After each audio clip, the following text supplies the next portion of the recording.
नमस्कार, देवभूमि देख रहे हैं आप और मैं हूं आपके साथ कृतिका। बुलेटिन की शुरुआत इस वक्त की बड़ी खबर के साथ।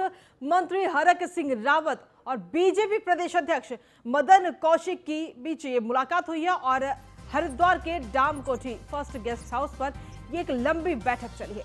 दरअसल आपको बता दें कि कोट द्वार से देहरादून लौटते समय मंत्री हरक सिंह को मदन कौशिक ने बुलाया था, जिसके बाद करीब 1 घंटे बंद कमरे में दोनों की बैठक हुई। यशपाल आर्य की घर वापसी के बाद बीजेपी अब काफी अलर्ट मोड में नजर आ रही है और माना यह भी जा रहा है कि यशपाल आर्य के बाद हरक सिंह रावत सबसे ज्यादा कांग्रेस के टच में हैं। और इसी को लेकर आज बीजेपी प्रदेश अध्यक्ष मदन कौशिक ने हरक सिंह रावत को मिलने के लिए भी बुलाया और दोनों के बीच क्या बात हुई ये तो अभी पता नहीं चला है, लेकिन ये इतना जरूर तय है कि हरक सिंह की कांग्रेस में वापसी की आशंकाओं के बीच मदन कौशिक ने उन्हें मनाने की हर संभव कोशिश जरूर की होगी। तो दोनों के बीच करीब 1 घंटे तक ये मुलाकात चली, क्योंकि कहीं ना कहीं खबरें ये थी कि हरक सिंह रावत इस पर नाराज चल रहे हैं और कल जिस तरीके से यशपाल आर्य ने कांग्रेस का दामन थामा, उसके बाद में हरक सिंह रावत भी दामन थाम सकते हैं, इस तरह की खबरें कहीं ना कहीं चल रही थी, जिसके बाद में ये बैठक हुई। और 1 घंटे की इस बैठक में इतना जरूर कहा जा सकता है कि मदन कौशिक ने हरक सिंह रावत को जरूर मनाने की कोशिश की है। रावत को नाम की जरूरत नहीं है। बताओ, मैं आपको तो एक चीज हूँ, उत्तराखंड तो बहुत छोटा प्रदेश है, 12 ही जिले थे। ये जो मतलब पहले तो 7 ही जिले थे, ये तो जिले भी जो मैंने बनाए ने तो 7 ही तो जिले थे उत्तर प्रदेश में, और हरिद्वार जुड़ गया तो 8 जिले थे। तो ये जो 13 जिले हैं ये मेरे बनाए हुए जिले हैं, तो इसलिए कोई बहुत बड़ा प्रदेश नहीं है, छोटा प्रदेश है।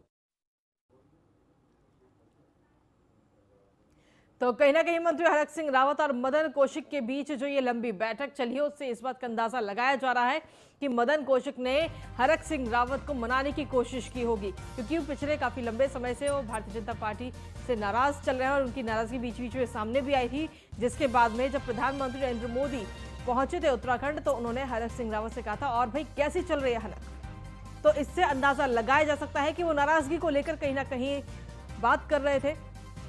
और अब ऐसे में जब एक पहले ही कांग्रेस में 2 लोग शामिल हो चुके हैं, यशपाल आर्य और उनके बेटे, कांग्रेस में वापसी उन्होंने की है, तो ऐसे में भारतीय जनता पार्टी ये कोशिश कर रही है कि जो बाकी नेता हैं वो कांग्रेस के टच में ना आए, कांग्रेस में ना जाएं। तो इसका ध्यान रखते हुए सीधे तौर पर मदन कौशिक ने मुलाकात की है हरक सिंह रावत से, और इन दोनों की ये मुलाकात जो है एक बंद कमरे में करीब 1 घंटे तक चली है। और जाहिर सी बात है कि इस 1 घंटे के दौरान कोशिश की गई होगी उन्हें मनाने की कि आखिर उनकी समस्या क्या है, किस वजह से वो नाराज चल रही हैं, तमाम बातें हुई होंगी इस 1 घंटे में। हालांकि अंदर बात क्या हुई ये अभी तक खुलकर सामने नहीं आई है इस बात का, लेकिन अंदाजा लगाया जा रहा है कि जरूर मनाने की कोशिश की गई है।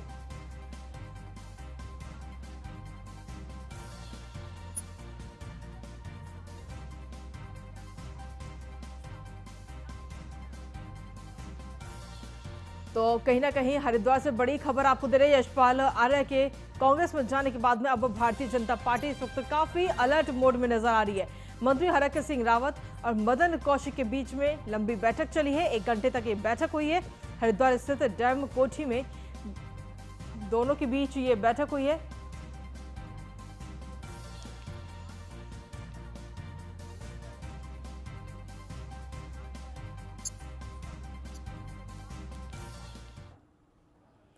और चलिए वही खबरों में आगे बढ़ेंगे, बात करेंगे उत्तराखंड में, जहां मुख्यमंत्री पुष्कर सिंह धामी की अध्यक्षता में कैबिनेट बैठक इस वक्त जारी है। दरअसल आपको बता दें कि मुख्यमंत्री पुष्कर धामी अगले साल जो चुनाव होने हैं उसको लेकर एकदम प्रॉपर अलर्ट मोड में इस वक्त नजर आ रहे हैं और इसके लिए उनकी अध्यक्षता में एक कैबिनेट बैठक भी आयोजित की गई।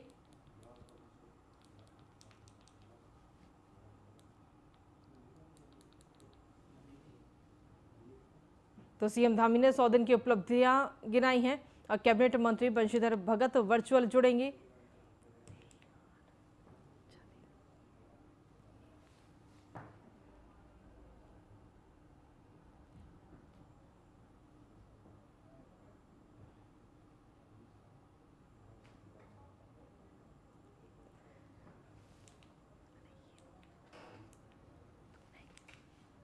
तो तो आपको बता दें कि सीएम धामी ने 100 दिन की उपलब्धियां गिनाई हैं। आजादी का अमृत महोत्सव कला यात्रा का उद्घाटन किया गया है और सीएम धामी ने 100 दिन की जो उपलब्धियां हैं उनके, जब से वो उन्होंने मुख्यमंत्री का पद संभाला है तब से 100 दिन उनको हो चुके हैं और ऐसे में जो उपलब्धियां सरकार की रही, जो योजनाएं चलाई गई, उसकी उपलब्धियां वो गिनाते हुए इस पूरे महोत्सव में नजर आया। और ये तस्वीरें भी हम आपको दिखा रहे हैं उसको लेकर। खबरों में आगे बढ़ेंगे। उत्तराखंड में मुख्यमंत्री पुष्कर सिंह धामी की अध्यक्षता में कैबिनेट बैठक इस वक्त जारी है। धामी मंत्रिमंडल की ये कैबिनेट बैठक काफी अहम बताई जा रही है और आज की बैठक में उपनल कर्मियों के मानदेय को बढ़ाने पर सीधे तौर पर फैसला हो गया है। पुलिस ग्रेड पे और मुख्यमंत्री द्वारा की गई घोषणाओं से संबंधित कई फैसले इस बैठक में अभी और लिए जा सकते हैं।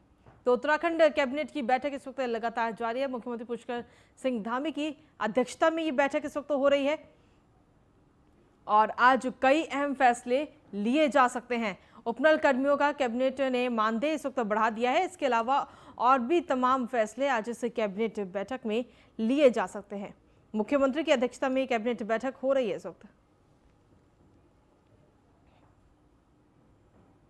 और इसी पर अधिक जानकारी के लिए हमारे संवाददाता सुदीप जैन इस वक्त जुड़ गए हैं हमारे साथ लाइव।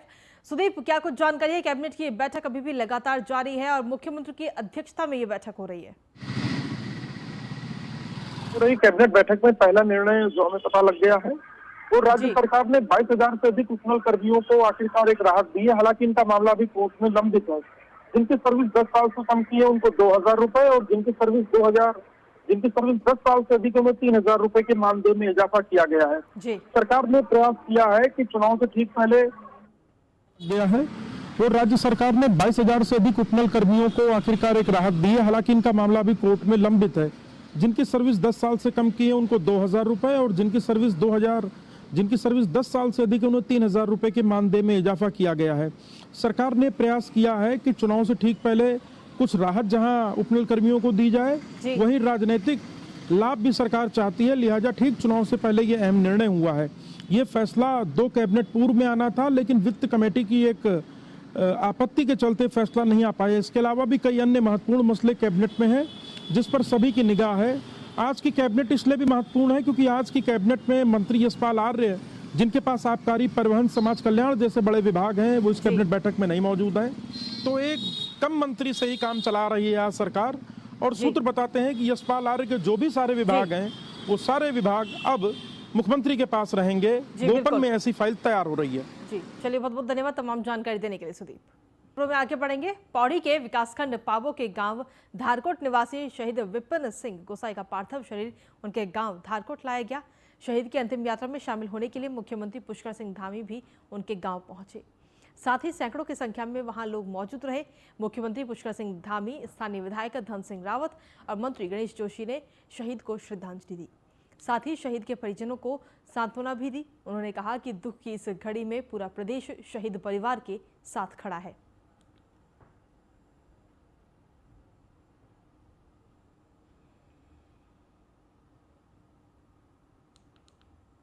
जो विपिन सिंह, उनको हम नमन करते हैं, उनकी शहादत को नमन करते हैं, जिन्होंने हमारे देश की एकता के लिए, अखंडता के लिए, हमारे देश की रक्षा के लिए अपना प्राणों का बलिदान किया है।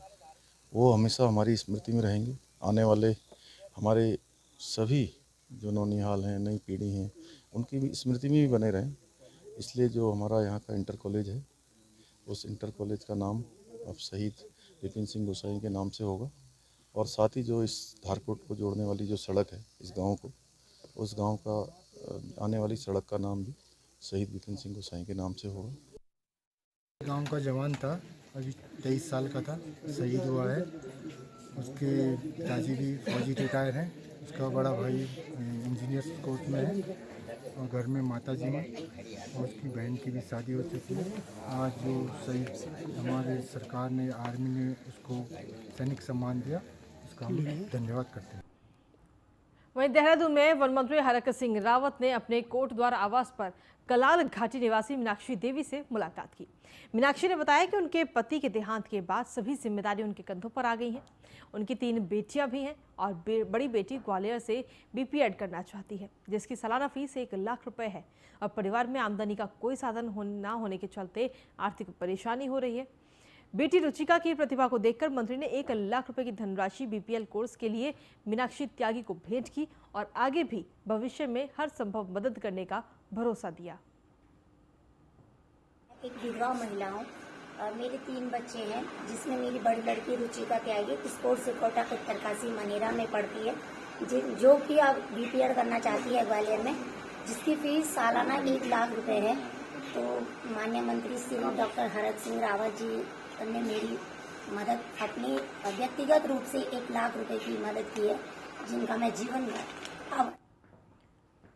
वहीं लाल कुआं में बीजेपी सरकार के परिवहन और समाज कल्याण मंत्री यशपाल आर्य और उनके बेटे संजीव आर्य के कांग्रेस में शामिल होने पर विधानसभा के कांग्रेस कार्यकर्ताओं में खुशी का माहौल है। सभी कार्यकर्ताओं ने आतिशबाजी के साथ जश्न मनाया। तो वहीं कांग्रेस नेता हरेंद्र बोरा ने कहा कि यशपाल जैसे लोकप्रिय और कद्दावर नेता के पार्टी में आने से कांग्रेस के स्कोर में काफी मजबूती मिलेगी और राज्य के लोगों की अपेक्षाएं भी पूरी होंगी। उन्होंने कहा कि प्रदेश में महंगाई, बेरोजगारी और विकास के मामले में पूरी तरह बीजेपी सरकार फेल है। जनता प्रदेश में परिवर्तन चाह रही है, जो इस बार के विधानसभा चुनाव में होगा। उन्होंने विश्वास दिलाया कि 2022 के विधानसभा चुनाव में कांग्रेस पूर्ण बहुमत से सत्ता में वापसी करेगी।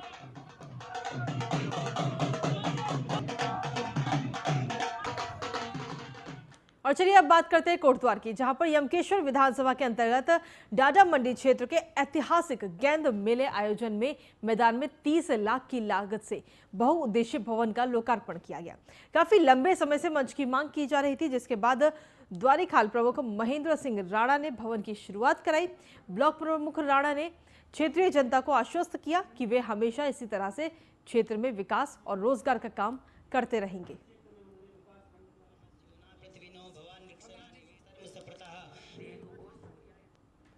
और वहीं ऋषिकेश के हरिद्वार देहरादून हाईवे पर बड़ा हादसा हो गया, जहां एक तेज रफ्तार ऑटो की गुलदार से टक्कर हो गई और गुलदार समेत ऑटो में सवार 3 लोगों में से एक की मौत हो गई। बाकी 2 घायलों को अस्पताल में फिलहाल भर्ती कराया गया है, जहां पर उनका इलाज चल रहा है। तो ऋषिकेश में हाईवे पर ये तेज रफ्तार का कहर आज देखने को मिला है।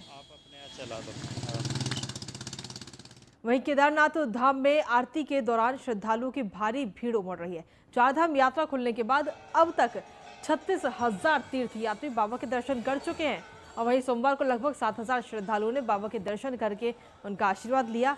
अब तक पूरी यात्रा के दौरान लगभग 36,000 तीर्थयात्रियों ने बाबा के दर्शन किए।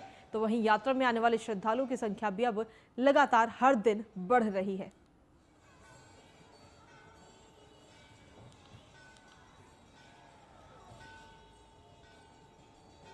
तो आपको बता दें कि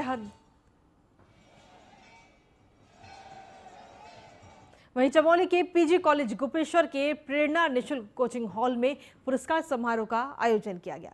पीएम मोदी के नमामि गंगे कार्यक्रम के तहत 15 सितंबर से 2 अक्टूबर तक स्वच्छता पखवाड़े में होने वाली जन जागरूकता प्रतियोगिता में उत्कृष्ट प्रदर्शन करने वाले प्रतिभागियों को पुरस्कार भी दिया गया, जिसमें गंगा को स्वच्छ बनाए रखने के लिए छात्रों ने हिस्सा लिया था। वहीं नमामि गंगे कार्यक्रम में सहयोग करने वाले अध्यापकों को भी सम्मानित किया गया। कॉलेज के प्रधानाचार्य ने स्वच्छता का महत्व बताते हुए कि जीवन के प्रत्येक पक्ष में हमारी स्वच्छता होनी चाहिए, तभी हम अपने जीवन के सर्वोच्च लक्ष्य को प्राप्त कर सकते हैं। नमामि गंगे अभियान के तहत खासतौर पर स्वच्छता पखवाड़ा मनाया गया, जो 15 सितंबर से 2 अक्टूबर के मध्य मनाया गया और इसमें गंगा नदी और उसकी सहायक नदी को स्वच्छ बनाए रखने के लिए बहुत सारे कार्यक्रम चल रहे हैं, जिसमें प्रमुख रूप से पोस्टर प्रतियोगिता, पेंटिंग प्रतियोगिता, काव्य पाठ, भाषण प्रतियोगिता और लगातार हमारी जो नमामि गंगे के तहत एक गंगा स्वच्छता सेवा पखवाड़ा बनाया गया।